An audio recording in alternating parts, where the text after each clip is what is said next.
আমি একটা জামা যদি উইশ লিস্টে রাখি, মানে সেখান থেকে অ্যাড টু কার্ট আর অ্যাড টু কার্ট থেকে অর্ডার রিপ্লেস, মানে এটা করতে তো আমি 10 বার ভেবে ফেলি। মানে ধরো আমি ওটা 6 বছর আগে রেখে দিয়েছিলাম, মানে ওটা এখনো অর্ডার রিপ্লেস হয়নি।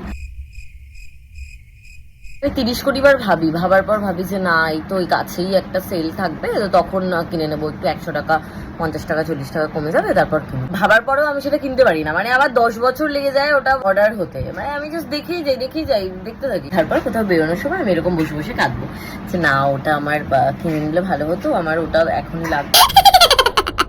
জামা মানে যদি আমার ধরো খুব ভালো লেগে গেছে, মানে অতিরিক্ত ভালো লেগে গেছে, তাহলেও ভাই আমি সেটা কিনবো না। আমি কেনার জন্য আমি ডিপ্রেসড হয়ে যাবো, ডিপ্রেশনে চলে যাবো, কিন্তু তাও আমি কিনবো না। কেনার কথা ভাবতে ভাবতে আমি অ্যাপ আনইনস্টল করে দেবো, উড়িয়ে দেবো, সবকিছু করে দেবো, কিন্তু আমি কিনবো না। যে জামাটা আমার অ্যাড টু কার্টে ছিল সেটা আমি সবাইকে পরে দেখে নেবো, ভালো লাগছে, কমপ্লিমেন্ট দিয়ে দেবো, তারপরও আমি কিনতে পারবো না। আর এরম করে আমি কোথাও বেরোনোর সময় জামা প্যান্ট খুঁজে পাই না। মানে আমি জাস্ট ভাবি যে হ্যাঁ, এটা তো অর্ডার দিয়ে দিতে পারতাম, তাহলে সকালবেলা বেরোচ্ছি এই শার্টটা আমি আজকে পরে যেতে পারতাম। ভাবতে ভাবতে আলটিমেটলি আমার কেনাই হয় না। হ্যাঁ ভাই, আমার এতটাই কন্ট্রোল, কিন্তু সেটা আমার মায়ের চোখে পড়ে না, মানে আমার মা সেটা দেখতে পায় না। আমার মা অ্যাকর্ডিং টু হার কে আলমারিতে জামা কাপড় রাখার জায়গা নেই, আমি নাকি আর একটা জামাও কিনতে পারবো না, মানে মায়ের জন্য আমাকে জামা লুকিয়ে রাখতে হবে।